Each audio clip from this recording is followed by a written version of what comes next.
বউকে দেখলে আমরা কি বলবো? পারবা ইনশাআল্লাহ? এই যে পারবা? তাহলে কিন্তু ছোট বাচ্চা, ও যদি পারে সিরাজগঞ্জে ব্র্যান্ড তার প্রমাণ হয়ে যাবে যুবক ভাড়া, ঠিক কিনা বলো? আসো। আরে বেটা দৌড় দিয়ে তোর বিয়ে হবে না দৌড় না দিয়ে? মাশাআল্লাহ মাশাআল্লাহ। আসো বাবু, তুমি এই পাশে আসো, এই পাশে আসো। এই যে হ্যান্ড মাইকটা কোথায়? হ্যান্ড মাইকটা দাও, সালাম দাও সবাইকে একটা। আসসালামু আলাইকুম ওয়া রাহমাতুল্লাহি ওয়া বারাকাতুহু। আরে ভাই, আপনারা ওকে অ্যাপ্রিসিয়েট করবেন। ও যখনই উত্তর দিয়ে দিবে, 1 নাম্বার নিয়ম, আপনারা সবাই মিলে বাঘের মতো বাঘের কণ্ঠে বলবেন। বলেন সবাই মারহাবা। আরেকবার বলেন সবাই মারহাবা। এই পিচ্চিকে আমরা ওয়েলকাম জানাই। আল্লাহ ওকে উত্তর দেওয়ার তৌফিক দান করুক। পড়েন সবাই আমিন। ওকে আমি খুব সহজভাবে প্রশ্ন করবো, আশা রাখবো সে পারবে। বলো তো, আমার নবীর গায়ের চামড়ার রং কেমন ছিল? পারবে? সাদা সুন্দর না লাবণ্যময় সুন্দর? বলো সবাইকে। লাবণ্যময় সুন্দর। এবার বলো, আমার নবী কি দেখতে লম্বা ছিলেন, গুঠু ছিলেন, না মাঝারি গঠনের ছিলেন? মাঝারি গঠন। আল্লাহ বলেন সবাই মারহাবা।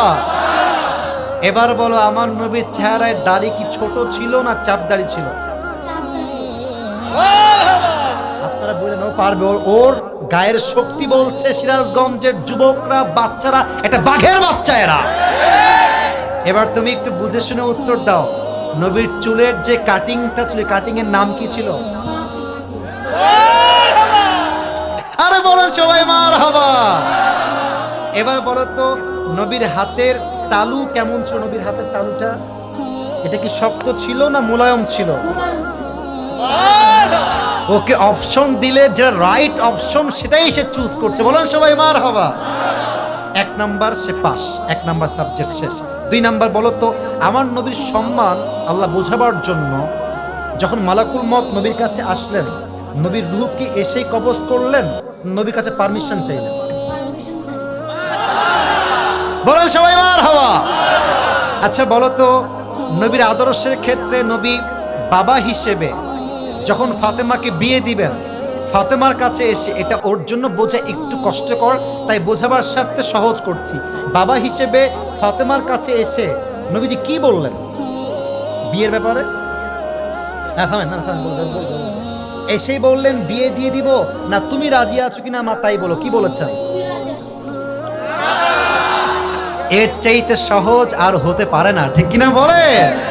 আচ্ছা এবার তুমি বলো তো, নানা হিসেবে নবী কেমন ছিলেন? আমি বলার জন্য একটা হাদিস বলেছিলাম, যখন হাসান হোসাইন আসতেন নানার কাছে, হাসান আর হোসাইন সালাম দিতেন আগে না নবী নিজেকে সালাম দিতেন?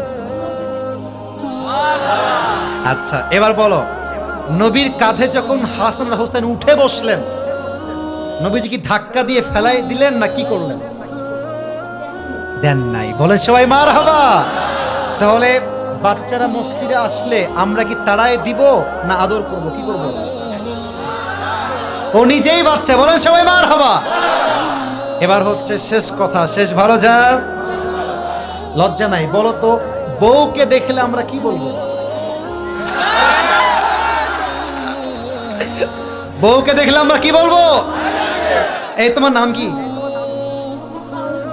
তাওহীদ ইসলাম। ইসলামের একত্ববাদ যে প্রমাণ করে, সে প্রমাণ করেছে আগামী দিনে ইসলামের জন্য এই কাজ করবে, ঠিক কিনা বলে? তোমার বাড়ি কি এখানে? এখান থেকে এখানে? মাশাআল্লাহ, আল্লাহকে কবুল করুক। পড়েন সবাই আমিন। এই টুপিটা ওর মাথায় পারফেক্টলি হবে না, তবে বয়স তো এখানেই শেষ নয়। একদিন সে বড় হবে, একদিন এই চেয়ারে এই বাচ্চা কথা বলবে, ঠিক কিনা বলে? আল্লাহ তাওহীদ ইসলামকে, আরে ভাই সিরাজগঞ্জের মানুষ যে আগেই বলেছিলাম সাহসী, ও কথা যখন বলেছে ওর মাঝে আমি সামান্য কোনো ভয় দেখতে পারি নাই, ঠিক কিনা বলে? আল্লাহকে ইসলামের সৈনিক হিসেবে কবুল এবং মঞ্জুর করুক। পড়েন সবাই আমিন। আমি টুপি যখন পরাবো, একজন বাঘের বাচ্চা যুবক দাঁড়িয়ে টুপি পরানোর সময় তাকবীর দিবেন।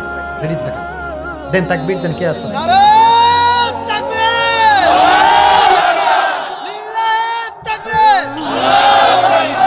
ওকে সুন্দর লাগছে না মাশাআল্লাহ দেখতে?